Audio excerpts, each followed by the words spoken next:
Hi hello అందరికీ నమస్తే. భారత రాజ్యాంగం గురించి అందరూ తెలుసుకోవాలనే ఒక చిన్న ఆశతో మీ ముందుకు వస్తున్నాను. మన గతంలో చెప్పినట్టు రోజుకు ఆర్టికల్ చొప్పున ఈరోజు 1 నుంచి 4 ఆర్టికల్స్ మీ ముందుకు తీసుకొస్తున్నాను.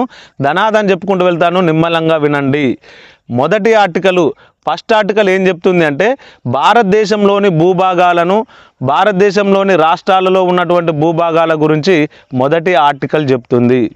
రెండో ఆర్టికల్ ఏం చెప్తుందంటే ఈ భూభాగాల మీద ఏమైనా నిర్ణయం తీసుకోవాలన్నా, ఒక మార్పులు చేర్పులు చేయాలన్నా ఆ అధికారం కేవలం పార్లమెంటుకు మాత్రమే ఉంటుందని రెండవ ఆర్టికల్ చెప్తుంది.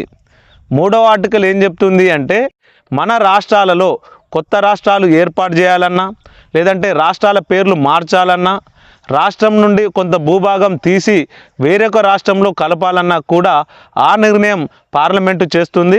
ఈ మూడో ఆర్టికల్ ప్రకారం అని చెప్పేసి మనకు మూడో ఆర్టికల్ చెప్తుంది. ఎగ్జాంపుల్ చెప్పాలంటే మన తెలంగాణ రాష్ట్రం ఏర్పడ్డప్పుడు భద్రాచలం డివిజన్లోని 7 మండలాలను ఆంధ్రప్రదేశ్ రాష్ట్రంలో కలిపింది. అప్పుడు తెలంగాణకు అంటే అసెంబ్లీ యొక్క ఇష్టం ఉన్నా లేకపోయినా కూడా పార్లమెంటు సాధారణ మెజార్టీతో ఆ మండలాలను అక్కడ కలిపేసింది. ఎందుకంటే అధికారం రెండో ఆర్టికల్ ప్రకారము నిర్ణయాలు తీసుకునే అధికారం పార్లమెంటుకు మాత్రమే ఉంది. నాలుగవ ఆర్టికల్ ఏం చెప్తుంది అంటే ఈ 1, 2, 3 ఆర్టికల్లో ఏమైనా మార్పులు చేర్పులు చేస్తే దాన్ని మొదటి షెడ్యూల్లో పొందుపరచాలని చెప్పేసి నాలుగవ ఆర్టికల్ చెప్తుంది. ఒక్కసారి మళ్ళీ రివైండ్ చేసుకుంటే ఫస్ట్ ఆర్టికల్ భారతదేశంలోని రాష్ట్రంలోని భూభాగాల గురించి చెప్తుంది. రెండవ ఆర్టికల్ ఈ భూభాగాలపైన నిర్ణయం తీసుకునే అధికారం పార్లమెంటుకు మాత్రమే ఉంది.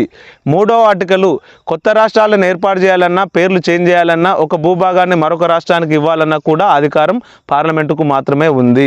నాలుగవ ఆర్టికల్ ఈ పై 3 ఆర్టికల్లో ఏమైనా మార్పులు చేస్తే దాన్ని మొదటి షెడ్యూల్లో పొందుపరచాలని చెప్పడం జరుగుతుంది.